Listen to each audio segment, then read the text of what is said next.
একটি জঙ্গলে কয়েকটি গাছ ছিল। সেই গাছে অনেক পাখি থাকতো। ওই জায়গাটিকে সবাই বলতো পাখিদের শহর। তার মধ্যে একটি পাখিকে সবাই মোড়ল হিসেবে মানতো। এই গাছের একটা বাসায় থাকতো টুনি পাখি। সেই টুনি পাখি দেখতে যেমন সুন্দর ছিল, তার মনে ছিল অহংকার দিয়ে ভরা। টুনি সবসময় ভাবতো এই গাছের সবাই আমার চেয়ে নিচু, গান তো শুধু আমিই গাইতে পারি। মোড়ল মশাই সব পাখিগুলোকে ডেকে বলল, চলো আমরা খাবার খেতে যাই, যেখানে যাব একসঙ্গে যাই। আমরা সব সময় মিলেমিশেই থাকবো, কেউ কখনো আলাদা হব না। টুনি সবাইকে বলল, তোমরা যেখানে খুশি সেখানে যাও, আমি তোমাদের সাথে যাব না, কারণ তোমরা আমার থেকে নিচু। অহংকারী টুনির কথা শুনে যে যার মতো খাবার খুঁজতে বেরিয়ে গেল। টুনিও পাগা ঝাপটাতে ঝাপটাতে খাবারের খোঁজে একদিকে চলে গেল। মোড়ল মশাই পাখিদেরকে নিয়ে একটি মাঠে খাবার খাচ্ছিল। খাবারের শেষে সব পাখিগুলো মোড়ল মশাইকে বলল, টুনির এই ব্যাপার তো মেনে নেওয়া যাচ্ছে না। দিন দিন যেন টুনির অহংকার বেড়েই চলেছে। মোড়ল সব পাখিদেরকে বলল, আমিও কিছুদিন হলো টুনির এই ব্যবহার লক্ষ্য করতেছি, আর কিছুদিন যাক।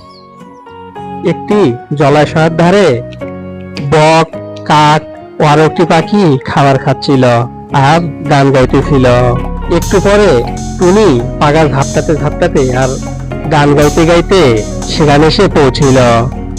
সব পাখিরাই টুনিকে দেখে খাবার খাওয়া বন্ধ করে দিল। একটি পাখি টুনির দিকে হাত বাড়িয়ে দিল বন্ধুত্ব করার জন্য। পাখিটির হাত বাড়িয়ে দেওয়া দেখে টুনির মেজাজ খারাপ হয়ে গেল।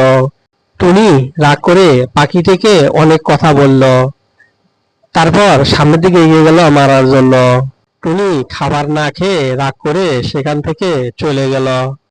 টুনি সেখান থেকে চলে যাওয়ার পর কাক ও সাদা পাখিটা দুজনেই অনেক কিছু বলা বলি করলো যে টুনির অনেক অহংকার, চলো আমরা মোড়লকে বিচার দেই। একটি বক জলাশয়ের ধারে খাবার খুঁজছিল। মোড়ল মশাই বকের কাছে আসলো। বক খাওয়া বাদ দিয়ে দাঁড়িয়ে গেল। মোড়ল বককে কইলো, টুনির ব্যবহারে তো আমি আর নিতে পারতেছি না, প্রতিদিনই অভিযোগ আর অভিযোগ। টুনির অহংকার দিন দিন বেড়েই চলেছে।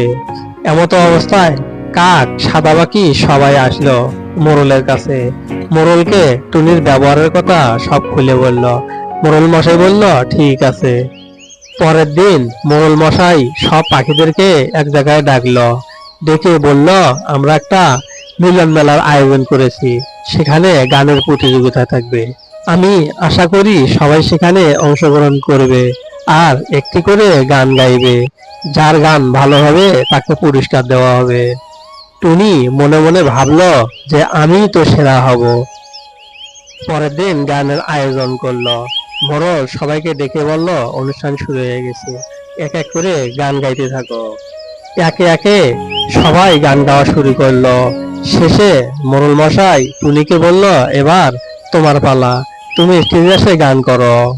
টুনি যখন স্টেজে উঠে গান শুরু করলো তখন কেউ হাতের তালি দিল না।